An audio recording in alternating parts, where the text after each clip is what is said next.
What up, guys? GangstaPranksta here, bringing you the weekly wrestling review for October 8th. What up, guys? Welcome to another show. If you're new to the show, this is where we talk about everything pro wrestling. News, predictions, reviews. If you like to talk pro wrestling, well, you came to the right show. And, let's just go through the show real quick.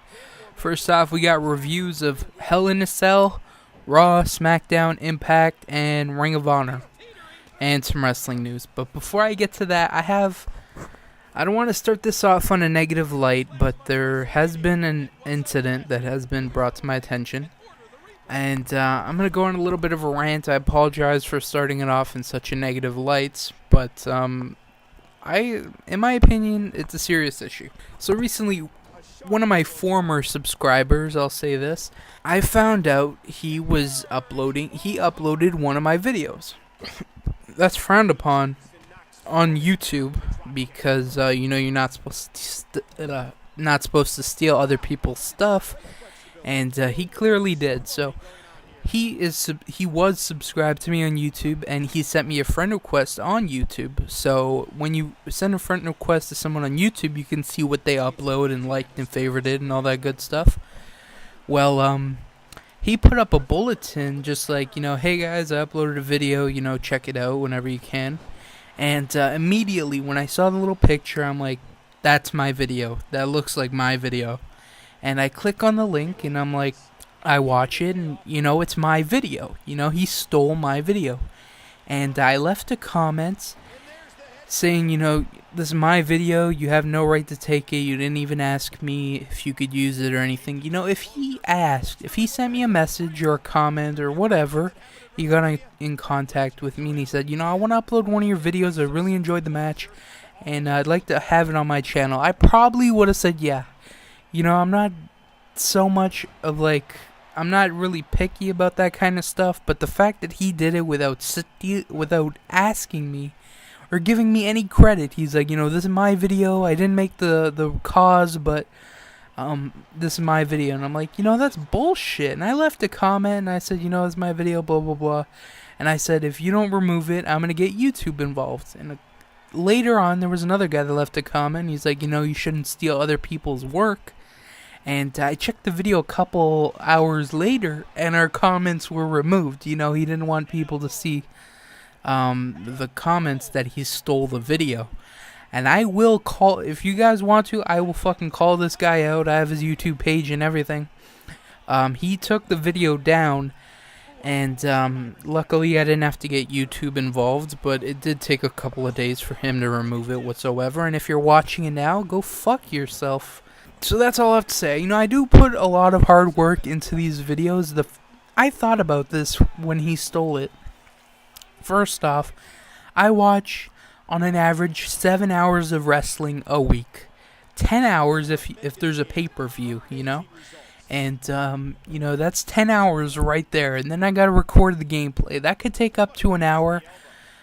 First I gotta decide the matches, and if my PVR messes up, I gotta re-record the match. That could take up to an hour. Next, I gotta look up the wrestling news. That could take 30 to 45 minutes. If I see something that's interesting, I'll go take a look on another site, see if it's legit or not. And that could take up to an hour, 30 to 45 minutes at most. And then I gotta record the commentary. That takes about half an hour. And then I gotta upload it, and that's 6-7 hours at the most. And it's right there, that's over 20 hours.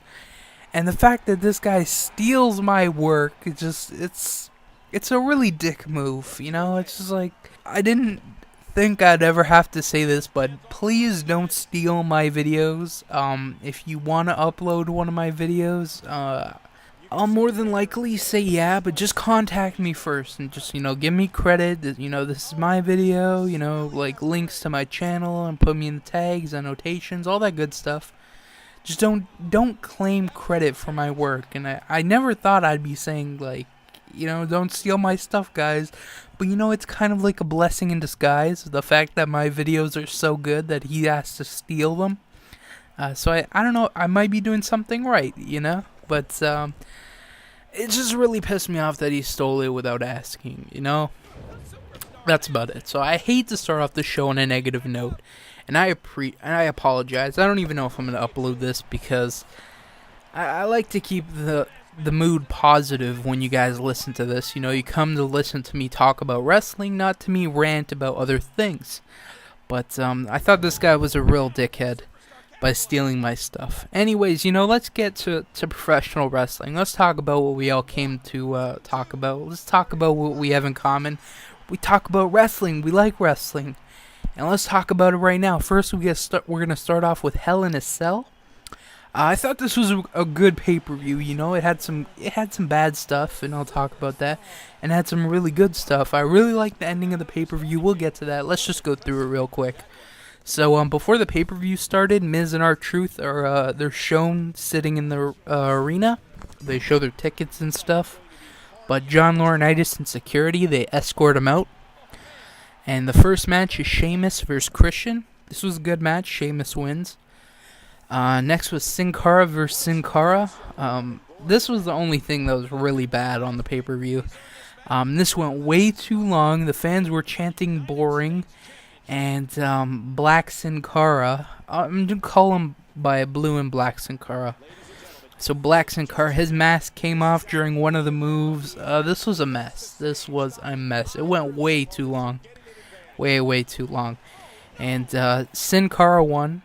Oh shit, which one wins? I think it was the blue one. I think Blue Sin Cara wins. But this match was okay at best. This was pretty bad.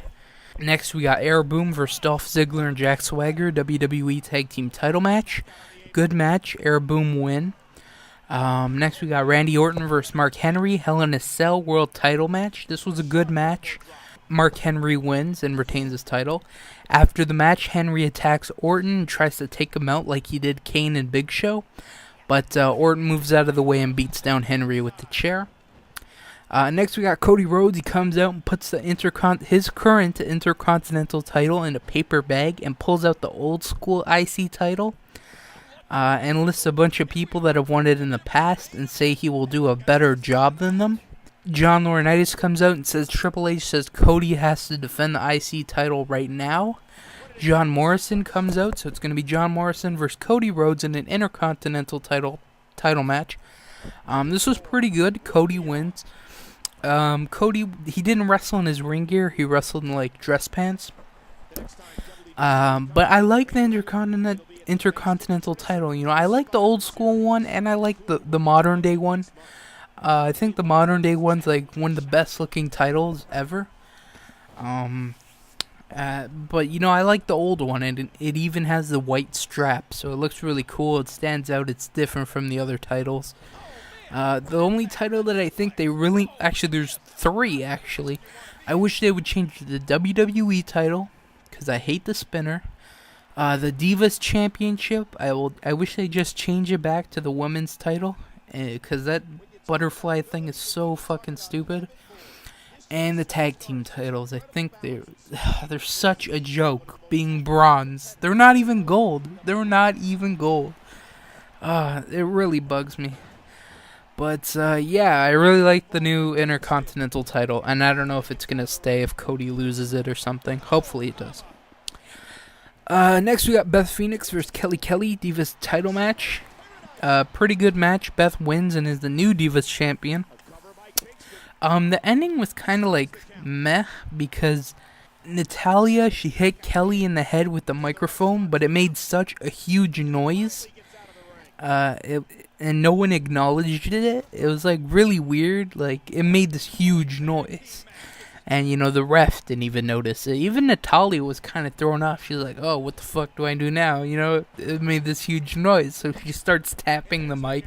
It was really ridiculous. But I do like the match. I thought it was pretty good. And Beth Phoenix finally wins. God damn, this is like a month too late, in my opinion.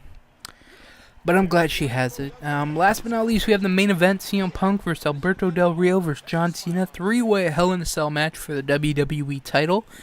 Really good match. I really enjoyed this, and I really enjoyed the angle following, which we will talk about. So I really like the end. Del Rio wins and is the new WWE champion. So the end happened. Cena had Del Rio in STFU. Ricardo Rodriguez, he knocked out the referee and took the key. Opened the cage. Cena takes him out. He took out Ricardo Rodriguez. Then Del Rio hits Cena with a punk that Ricardo Rodriguez had, and locked Cena out of the Hell in a Cell. I thought that was really cool. You don't see that too often. Punk and Del Rio go back and forth a little bit until Del Rio hits Punk with the pipe for the win. After the match, the Hell in a Cell is going up, and Cena gets in the ring and attacks Del Rio. But Miz and R-Truth come out dressed in black, and they take out everyone. They take out the refs. They take out cameramen. Cena, Punk. They took out everybody. Like, holy shit, they beat up everybody. Next, John Laurinaitis and Triple H come out, and the cell gets put back on the floor.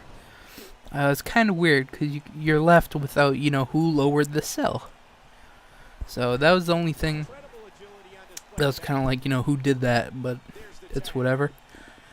It'd probably be Kevin Nash, if you're following the storylines. But some wrestlers start coming out to help. No one can get in the cell. Cops come out. Someone finally brings bolt cutters, and the cops arrest Miz and R-Truth.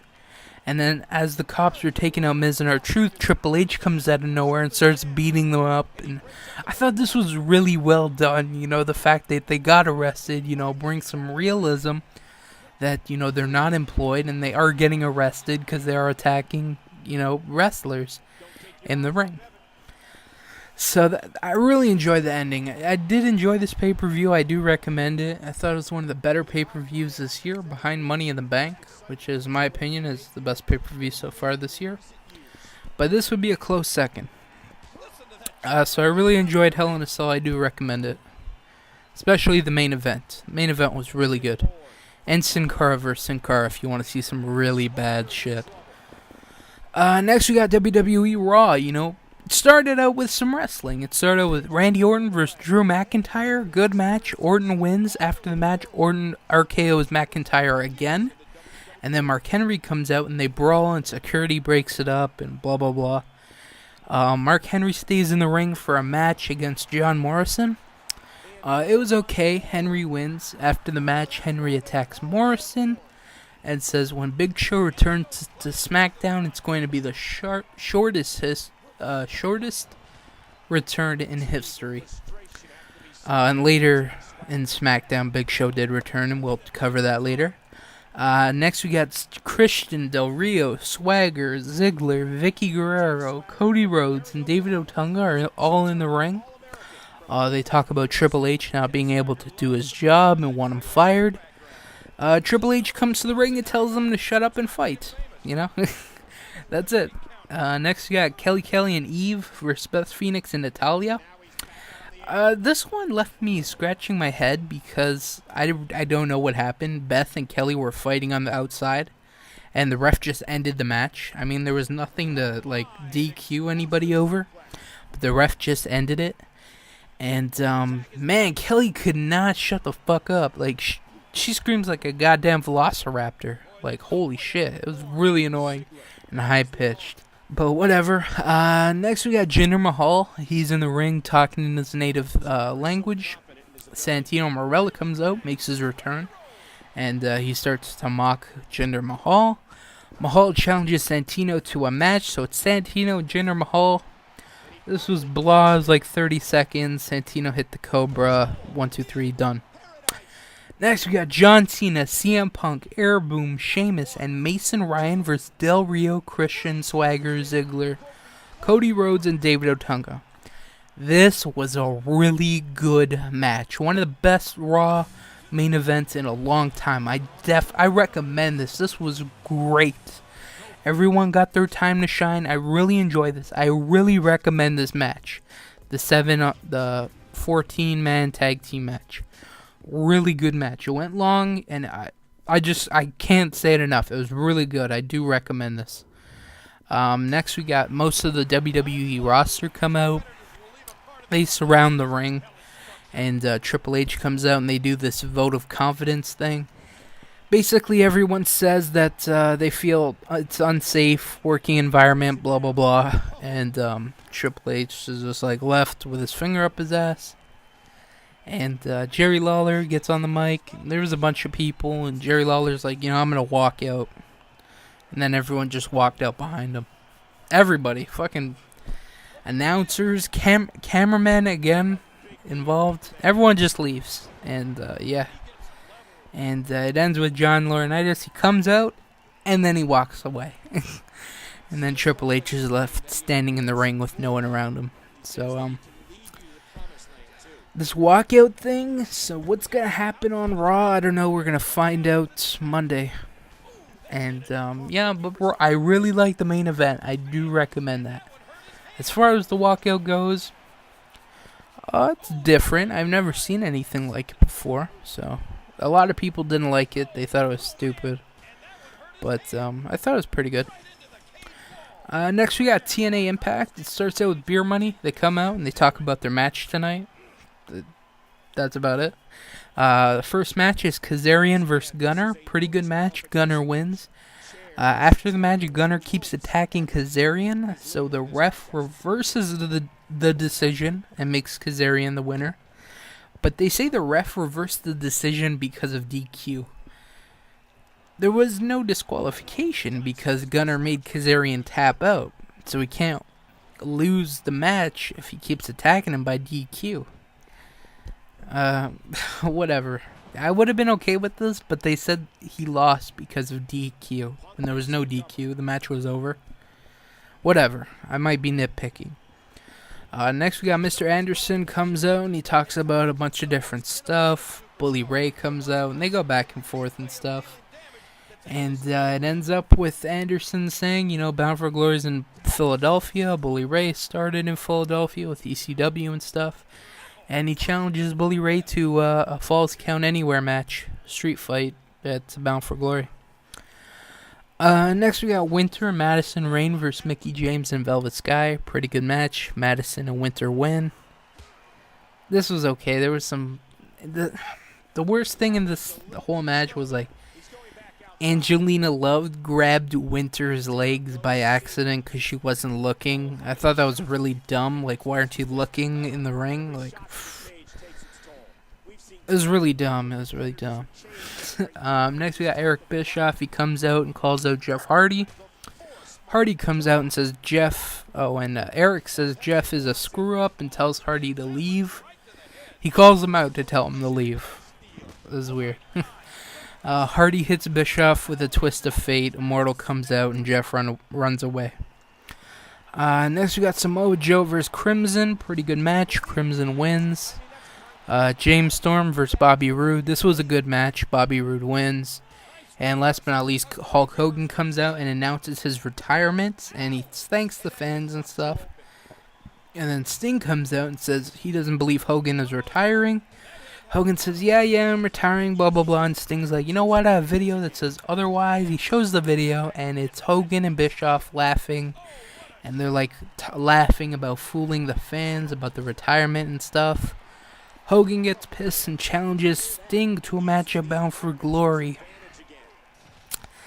It's being reported that Hulk Hogan has re-signed his contract at TNA, so if he does retire at Bound for Glory or whenever, don't expect it's the last you've ever seen of Hulk Hogan. Just like Sting. Like, Sting was supposed to retire last year at Bound for Glory, and he stayed another year because of Ric Flair. My God. Just some people don't know when to hang it up. Next we got SmackDown. It starts with Vicky Guerrero, Christian, David Otunga, Wade Barrett, Cody Rhodes, Dolph Ziggler, Jack Swagger. They're all in the ring. They talk about Raw and why they walked out and stuff. And they said they will only come back to Raw if Triple H resigns as COO. Del Rio comes out and talks about the walkout, blah, blah, blah. Teddy Long comes out and says Triple H made him in charge of SmackDown, and Del Rio will have a match with Sin Cara, and Christian and Cody Rhodes will team up to face Sheamus and Randy Orton in the main event. First match, Sin Cara vs. Del Rio. Pretty good match. Del Rio wins. After the match, Black Sin Cara attacks Blue Sin Cara. Next we got Airborne Air Boom versus Jack Swagger and Dolph Ziggler. This was pretty good. Ziggler and Swagger win. Next was Beth Phoenix and Alicia Fox. This was like 15 seconds. Beth wins. Next we got Big Show. He comes out and makes his return and talks about Henry injuring him and not being able to do a bunch of stuff. Big Show says he's going to beat up Henry and take the world title. Show calls out Mark Henry. Mark Henry comes out and says Show has not earned a title shot and will not let Big Show know, and he will let Big Show know when he gets his title shot. Big Show says if he doesn't get an answer by tonight, he's going to beat the shit out of Mark Henry. Next we got Jinder Mahal. He's talking in his native language again. This is the same thing that happened on Raw, but instead of Santino, put in Ezekiel Jackson. And you have the same thing. They have a match, Ezekiel wins, blah. Next, the most useless thing on SmackDown, Hornswoggle. He comes out, he brings Booker T into the ring, they both do spinaronis, blah. Christian and Cody Rhodes versus Sheamus and Randy Orton. Pretty good match, Orton and Sheamus win. Last but not least, we have Mark Henry. He comes out and says he will not be giving Big Show a title match. Big Show comes out and they brawl, blah blah blah. Security comes out and Big Show takes them all out. They brawl some more. Show chokeslams Henry through the announce table and puts a chair on Henry's ankle, like what he did to Big Show. Teddy Long comes out and says Show will get a world title match, but if he attacks Henry's ankle, he gets no match. So what does Big Show do? He takes the chair and he just beats the shit out of Mark Henry with it. Funny. So, I enjoyed SmackDown. There was a couple matches that I wish went longer. Like the main event and Air Boom and Swagger and Ziggler. But other than that, it was pretty good. Next we got Ring of Honor TV. It starts out with Jim Cornette. He's in the ring. And brings out Shelton Benjamin and Charlie Haas. I bit my tongue there. They come out and they talk about the Briscoe brothers. Benjamin says he wants a match with them, with the Briscoes. Cornette says the Briscoes will only have a match with Benjamin and Haas if the titles are on the line. Charlie Haas says, let's do it. And they're going to have a match. They didn't say when, though. First match, we got Mike Bennett versus Jimmy Jacobs. Good match. Mike Bennett wins. And they did good promo package for Mike Bennett before the match to get to know him and stuff. So I really enjoyed that. Next, we got backstage interview with Eddie Edwards. He talks about how he got his nickname, Die Hard, and how he got it by wrestling in a ladder match with a broken ankle. And then he got surgery, and the doctor told him he'd be out of wrestling for 6 months. And 2.5 months later, he was wrestling. So you gotta give it up to him. That's a tough motherfucker right there. Especially a ladder match with a broken elbow. Like, think of the stuff you can't do. And you can't, like, move your elbow in the ladder match. Man, I actually really wanted to see that match. I never did. But, yeah, whatever. Next, we got Davey Richards and Roderick Strong promo, hyping up their world title match for next week. I thought this was really good. I'm really looking forward to their match next week. A lot of good reviews so far. Next we got El Generico versus Jay Lethal for the Ring of Honor TV title. Really good match. Jay Lethal wins and is the new Ring of Honor TV champion. Cool to see. Next week we got the world title match, and you got Davey Richards and Roderick Strong. Man, that should be a hell of a match. Really enjoy seeing those guys wrestle. First, we got some Ring of Honor news. They have signed Mike Mondo, who was formerly of the Spirit Squad, and TJ Perkins. These are two good signings for Ring of Honor, especially since they lost Claudio Castagnoli to, he went to WWE, and Chris Hero might go. And they're going to not use Colt Cabana as much. So that's 3 guys right there that they're not going to be using a lot. Well, they lost one, they might lose another. And Colt Cabana, they're going to use him on and off. So signing 2 more talents is actually a good thing. And TJ Perkins is a really good wrestler. Really exciting to watch. So that should be good. Next, we got Darren Young has been suspended for 30 days for his first violation of the company's wellness policy. This is the same guy that was in Nexus. He had the big goofy hair. I don't know if this is true because I don't watch it, but I think he's still part of the current NXT. So it's going to be interesting how they, use him since he can't be on it since he's suspended. And, so I wonder what they're going to do. It is being reported that once Great Khali's contract expires, he will not be resigning. I'm okay with this. I remember when Great Khali debuted and against The Undertaker on SmackDown, I'm like, holy shit, this guy's huge. He's beating the shit out of The Undertaker. I'm like, damn, this is impressive. And then over the years, he's been a big disappointment. First, he won the world title. I was really against that. I was like, oh, that's so shitty. Why? And then he did the dancing and the Khali kiss cam, and that completely ruined Great Khali for me. He wasn't a big monster anymore. He was just a big goofy guy. Especially when he dressed up in a pink tutu for The Rock. I was like, what the fuck?